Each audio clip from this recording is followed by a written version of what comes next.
ഇതിലെന്താ സാധനം? ഒന്നുമില്ല. എന്നാ കണ്ടോളൂ.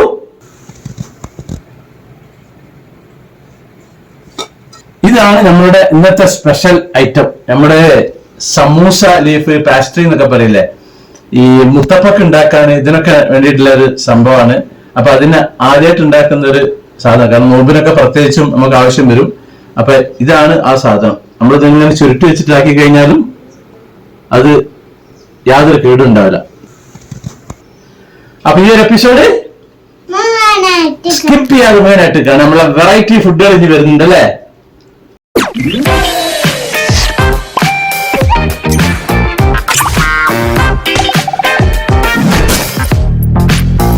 ഇതിലേക്ക് നമുക്ക് ആവശ്യമുള്ളത് മൈദപ്പൊടി വേണം, പിന്നെ സാദാ വെള്ളം വേണം, കുറച്ച് നല്ലെണ്ണ വേണം, സ്വല്പം ഉപ്പും വേണം ആവശ്യത്തിന്, ഒരു ഫ്രൈയിങ് പാൻ്റെ ഇതുപോലത്തെ ഒരു ചട്ടിയും വേണം.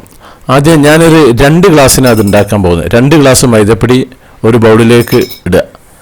അതിലേക്ക് ഒരു ആവശ്യത്തിന് ഉപ്പ് ഇടുക, സ്വല്പം 1 ടേബിൾ സ്പൂണ് നല്ലെണ്ണ ഒഴിക്കുക. എന്നിട്ട് നല്ലോണം അങ്ങോട്ട് മിക്സ് ചെയ്യുക. ശേഷം 2 കപ്പ് പച്ചവെള്ളം, അതായത് 2 കപ്പ് മൈദപ്പൊടിക്ക് 2 കപ്പ് പച്ചവെള്ളം ഇട്ടിട്ട് നല്ലോണം അങ്ങോട്ട് മിക്സ് ചെയ്യുക, ശരിക്കും മിക്സ് ചെയ്യുക. ശേഷം അത് അടച്ചു വെക്കുക.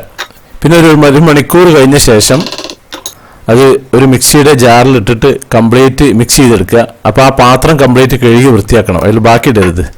പിന്നെ തിരിച്ച് അതിലേക്ക് ഇത് കംപ്ലീറ്റ് അതിലേക്ക് ഒഴിക്കുക. എന്നിട്ട് നല്ലോണം അങ്ങോട്ട് ഇളക്കിയിട്ട് ഞാനൊരു ഫ്രൈയിങ് പാൻ ഒരു 25 സെൻറ്റിമീറ്റർ ഡയമീറ്റർ ഉള്ളത് എടുത്തിട്ടുള്ളത്. അടുപ്പ് കത്തിച്ച് ഒരു പാത്രത്തിൽ നല്ലോണം വെള്ളം തിളപ്പിക്കുക. തിളപ്പിച്ച് കഴിഞ്ഞ ശേഷം ഇതേപോലെ ഫ്രൈയിങ് പാനിൽ ഇങ്ങനെ ഒഴിച്ചിട്ട് ഇങ്ങനെ ചെരിച്ചിങ്ങനെ ആക്കുക കംപ്ലീറ്റ് എല്ലാ ഭാഗവും. ശേഷം അതിൻ്റെ ബാക്കി ഭാഗം നമ്മുടെ വിരൽ ഉപയോഗിച്ചിട്ട് ഇങ്ങനെ ഈ പാത്രത്തിലേക്ക് ആക്കുക. എന്നിട്ട് ആ വെള്ളം തിളക്കുന്ന ആ പാത്രത്തിൻ്റെ മുകളിൽ വെച്ചിട്ട് അപ്പം ഇങ്ങനെ കളർ ചേഞ്ചായി ഇങ്ങനെ മാറി വരും. അപ്പം എല്ലാ എൻഡും അങ്ങോട്ടായി കഴിഞ്ഞ ശേഷം ഇതേപോലെ ഒന്ന് വേണം നീക്കി കൊടുക്കുക. അങ്ങനെ ഇതുപോലെ ഇത് അടുപ്പിൻ്റെ മുകളിൽ വെക്കരുത്, നേരിട്ടിട്ട് ശേഷം ഇതുപോലെ ഇങ്ങനെ ആക്കിയിട്ട് ഇങ്ങനെ ആക്കി കഴിഞ്ഞിട്ടുണ്ടെങ്കിൽ സംഭവം കിട്ടും. സ്വല്പം ചൂടുണ്ടാവും, എന്നാലും ശ്രദ്ധിക്കണം. ഇതേപോലെ കണ്ടില്ലേ, ഇതുകൊണ്ട് നമുക്ക് മുത്തപ്പക്ക് ഉണ്ടാക്കാം.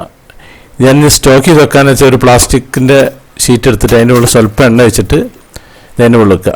ഇനി സ്വല്പം എണ്ണ ബ്രഷ് ഉപയോഗിച്ചിട്ട് ഇത് വെക്കുക. കാരണം അടുത്ത ലെയർ വെക്കുന്ന സമയത്ത് ഒട്ടിപ്പിടിക്കാതിരിക്കാൻ വേണ്ടിയിട്ടാണ് എണ്ണ ഒഴിക്കുന്നത്. ഇതുപോലെ നിങ്ങൾ കാണുക. കുറച്ചുകൂടി കട്ടി വേണം തോന്നുകയാണെങ്കിൽ തിരിച്ച് അതൊന്നുകൂടി അങ്ങോട്ടേക്ക് തന്നെ തിരിച്ചാക്കിയാൽ മതി. അപ്പോൾ സ്വല്പം കൂടി കട്ടി ഉണ്ടാവും. ഒരു നൈസാണെങ്കിൽ ഒറ്റ ലെയറിൽ ബാക്കി ഇതേപോലെ അങ്ങോട്ട് കളഞ്ഞാൽ മതി.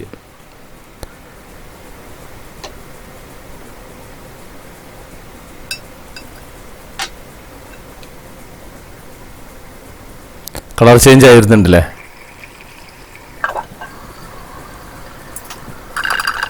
ഒന്ന് അറ്റങ്ങനെ പൊന്തിച്ചെടുത്താൽ മതി. എന്നിട്ട് വേണം അടുപ്പിൽ പുറത്തെടുത്ത് കഴിഞ്ഞിട്ട് ശേഷം ചൂടുണ്ടെങ്കിൽ അങ്ങനെ ചെയ്താലും മതി. ഇനി ചൂട് പ്രശ്നമില്ല എന്നുണ്ടെങ്കിൽ അങ്ങനെയാക്കുക, നിങ്ങളുടെ സൗകര്യം പോലെ ചെയ്യുക. ഇതുപോലെ കണ്ടില്ലേ, നല്ല സൂപ്പറാണ്. ഇതിനി നിങ്ങൾക്ക് സൈസ് ചതുരത്തിലൊക്കെ വേണേൽ കട്ടി ഇതേപോലെ അതിൻ്റെ മുകളിലേക്ക് ഇങ്ങനെ അട്ടി വെച്ചിട്ട് എൻ്റെ ടോപ്പിൽ ഇങ്ങനെ ബ്രഷ് കൊണ്ട് കുറച്ച് എണ്ണ ഇങ്ങനെ പുരട്ടിയാൽ മതി. ഇങ്ങനെ ഉണ്ടല്ലേ, നല്ല സൂപ്പറാണ് സംഭവം.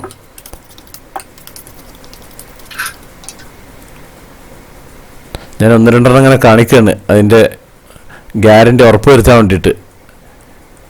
ഇതിൻ്റെ ഗ്യാപ്പൊക്കെ ഒന്ന് വേണമെങ്കിൽ ജസ്റ്റ് ഒന്ന് വിരലുകൊണ്ടൊന്ന് ടച്ച് ചെയ്തെടുത്താൽ മതി. വെള്ളം കൃത്യമായിട്ടും ആ മൈദപ്പൊടിയുടെ അതേ അളവിൽ ഉപയോഗിച്ചാൽ മതി. ഇതുണ്ടല്ലേ, കളർ ചേഞ്ചായി ഇങ്ങനെ വരുന്നത് ട്രാൻസ്പാരൻ്റ് ആയിട്ടുണ്ടാവും. അത്രയും നൈസായിട്ടാണ് ഇത് കിട്ടുക. ഇതൊരു ബൾക്കായിട്ട് ഒരു 100 ഉണ്ടാക്കാനൊക്കെ കുറച്ച് പണിയാണ്. നമുക്ക് വീട്ടിലെ ആവശ്യങ്ങൾക്കൊക്കെ ഉപയോഗിക്കത്. ഇനി വരുന്നില്ലെങ്കിൽ സൈഡിലൊന്ന് പിന്നെ അടുപ്പിൻ്റെ നമ്മളെ പാത്രം ഉണ്ടല്ലോ, ഒന്ന് സ്വല്പം ഒന്ന് ഗ്യാപ്പ് ആക്കി കൊടുത്താൽ മതി. അപ്പോൾ അങ്ങനെ പെട്ടെന്ന് പൊന്തി വരും ആ എൻഡ്.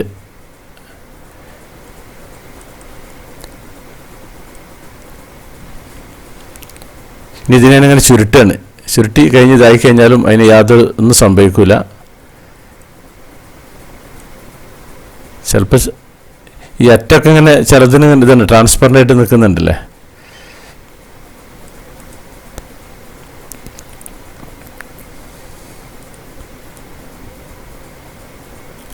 ഇനി വേറെ ഇതിനെ കുറച്ച് ബാക്കിയുള്ള കുറച്ച് ഫ്രിഡ്ജിൽ സ്റ്റോർ ചെയ്ത് വെച്ചാണ് ഒരു ദിവസം കഴിഞ്ഞിട്ടാണ് ചെയ്യുന്നത്.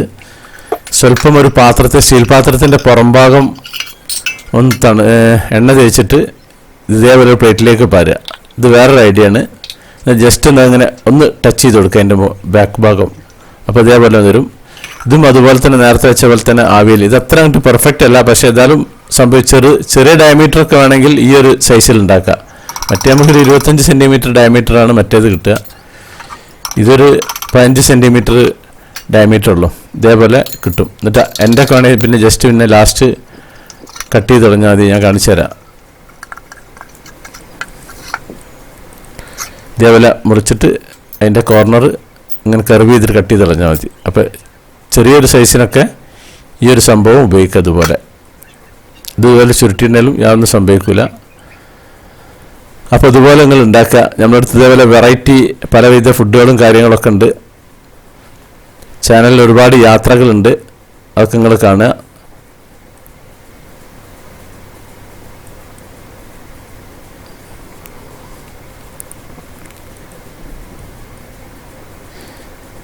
ഇതിപ്പോൾ സർക്കിളിലാണല്ലേ ഉള്ളത്. ഇത് നമുക്കിനി സ്ക്വയർ ആക്കണം എന്നുണ്ടെങ്കിൽ ഇതൊക്കെ ഞാൻ സ്റ്റോക്ക് ചെയ്ത് വെച്ചൊക്കെയാണ്. ഇങ്ങനെ ചുരുട്ടിയിട്ട് ഒരു പ്ലാസ്റ്റിക് കവറിലാക്കി ഫ്രിഡ്ജിൽ വെച്ചാൽ മതി. ഇതിങ്ങനെ സൈഡൊക്കെ ഇങ്ങനെ ഒരു ചിരവരായി നിൽക്കുന്നതാണെങ്കിൽ ഇതേപോലെ കത്തി കൊണ്ടൊന്നിങ്ങനെ കട്ട് ചെയ്ത് കളയുക. സൈഡ് ഇങ്ങനെ കട്ട് ചെയ്യുക, ഇതുപോലെ കട്ട് ചെയ്തിട്ട് സ്ക്വയർ ആക്കുക. നമ്മൾ സ്പ്രിംഗ് റോളൊക്കെ ഉണ്ടാക്കാൻ വേണ്ടിയിട്ട് അങ്ങനെ ഉപയോഗിക്കുക. ഇതിൻ്റെ എൻഡ് വേണമെങ്കിൽ നമ്മൾ 6 നമ്പർ പൊരിക്കുന്ന പോലെ പൊരിച്ചിട്ട് കുറച്ച് പഞ്ചസാരയൊക്കെ ഇട്ടിട്ട് കഴിഞ്ഞാൽ ടേസ്റ്റാണ്, ഒന്നും വേസ്റ്റ് ആവില്ല. ഇത് 2 തരത്തിൽ നമുക്കിങ്ങനെ ഫില്ല് ചെയ്യാം. സാധാരണ ഇങ്ങനെ നമ്മൾ റെക്റ്റാങ്കിൾ ടൈപ്പിൽ ഇതേ വെച്ചിട്ട് അങ്ങനെ ഫില്ല് ചെയ്യുക. മസാലയൊക്കെ ഇട്ടിട്ട് ഇപ്പം ഇതിൻ്റെ കയ്യിൽ മസാല ജസ്റ്റ് ഞാൻ സാമ്പിൾ കാണിച്ചാൽ ഇതേപോലെ അങ്ങനെ ചുരുട്ടുക. പക്ഷേ ആ സൈസ് കുറയും. പക്ഷേ ഇതുപോലെ നമ്മൾ കുറച്ചും കൂടി സൈസ് കിട്ടും, നീളത്തിൽ കിട്ടും. അപ്പോൾ നമ്മുടെ സാക്സ് വെറൈറ്റീസ് ചാനൽ നിങ്ങൾ ആദ്യമായിട്ട് കാണുന്നവരാണെങ്കിൽ അത് സബ്സ്ക്രൈബ് ചെയ്യാൻ മറക്കരുത്. പിന്നെ അതുപോലെ ലൈക്ക് ചെയ്യാൻ മറക്കരുത്, കമൻറ്റ് ചെയ്യാൻ മറക്കരുത്, ഷെയർ ചെയ്യാനും മറക്കരുത്. എന്നാൽ താങ്ക് യു.